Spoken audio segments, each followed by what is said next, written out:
Hello guys, once again it's Matt, and today we have another video. Thank you all the members, all the patrons. Make sure to subscribe. We are trying to hit 50,000 subscribers until the end of the year, so help me out there and let's get going. So today we are going to take a look a little bit on the It's Fixed that we got, or the update that we got, and fly a little bit of the F8E.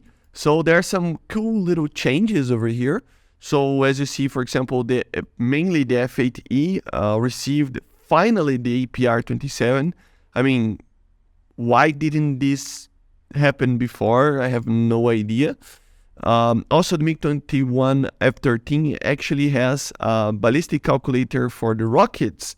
So yeah, kind of a deadly aircraft to actually deploy the S-24s. The S-24s in this BR, I mean 9.3 will be very, very cool. The stealth ammunition has been added for the Gisha 30mm-1, right? The cannon for the MiG-29, and then some minor other changes, like for example, the Strela has a radar for 10 kilometers now and not only 5, so pretty cool, and some other minor things. So let's hop in the game, and as you see over here, APR 27. I don't know what was happening that they actually didn't add that before. The normal F-8U has that, so why wouldn't the F-8E have it? They once said that it was because of the date that this version specifically was used, but like, come on, man.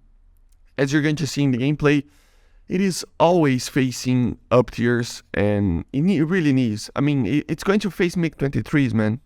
So yeah, it needs an RWR. It really does need an RWR. So finally has it.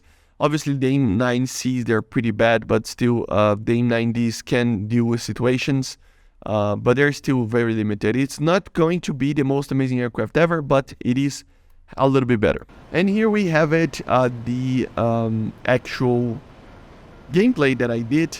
As you see, I'm using 2 AIM-9Cs and 2 AIM-9Ds. Try to use the radar to actually get kind of a BVR kill in the high altitude. And I don't know about you guys, but they actually changed the way the F8 actually flies. I don't know if you can feel it or not, but it does seem a little bit different, especially going past Mach 1. Apparently it wasn't supposed to do that properly. You had problems dealing with that. But the thing is, as you see here, AIM-9C just being really bad against Chef. But I don't know why, but this aircraft had a very weird problem of just not, like, it got too close to Mach 1. And as you see here, the missiles are always the best flare, right? But when it got close to Mach 1, it just started to wobble a lot. And then you couldn't actually go too fast, so it was kind of weird, right? And now it's kind of fixed. I don't know when they did this. It isn't right now. This is something that I think it was changed for a long time, but it's been a long time since I've flown this. So yeah, as you see, the main aircraft that you are going to fight is F-5Cs, MiG-21s, aircraft like that. But you will see a lot of MiG-23s, MiG-27s, aircraft that are 11.3, even Tornadoes, but they're alright. If you have the flares, they're pretty alright, but you do need to be careful with those targets. The RWR will help a lot with that, especially the MiG-23s, any MiG-23s that are trying to actually get you with a radar missile. At least you will know that they are actually coming, right? Here, as you see, the max speed of the Crusader is pretty bad, so I decided to turn, and then the F4 helped me kill that MiG. So yeah, so we went straight into the battle there. As you see right there, MiG-27, very dangerous aircraft. It has R60Ms. Tried to get a proper lock, but it was kind of weird, and then I couldn't actually have a launch. Had to avoid the R60M there. Pretty easy in a head-on. If you are using all-aspect missiles, try to not use them in a all-aspect kind of situation, okay? It really does make a difference if you kind of force yourself to just fire the missile from a rear aspect, you will get a lot more kills. So there is always that. And then the AIM-9D, man. The AIM-9D is a weird missile because it is basically the same as the AIM-9G, almost the same.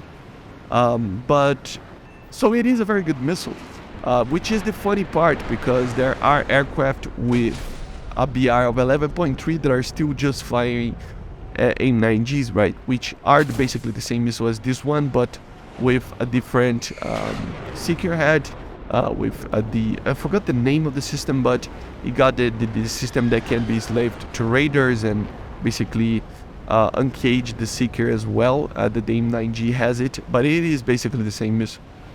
So yeah, F5C there, trying to do a loop.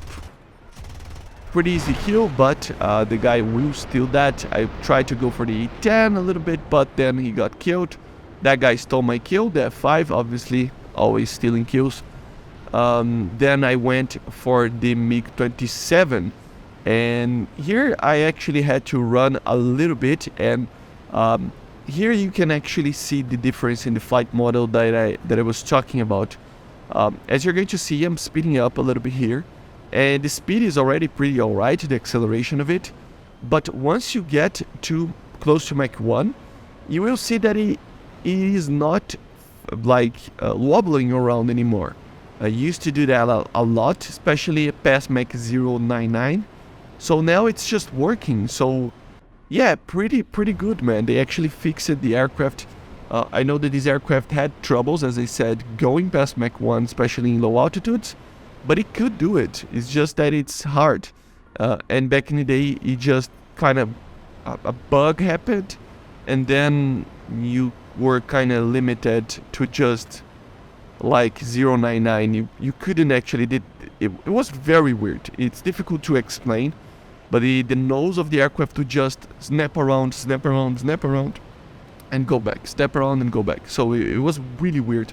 And with that, you lose speed, and then you couldn't actually go as like past Mach 1 properly, right? At least not leveled. So yeah, the last guy is there. I'm tracking him with the IRST. I lose the lock, but I am still seeing him. I know this is not the most moral, ethical thing ever, but people like to just go to the airfield and camp there.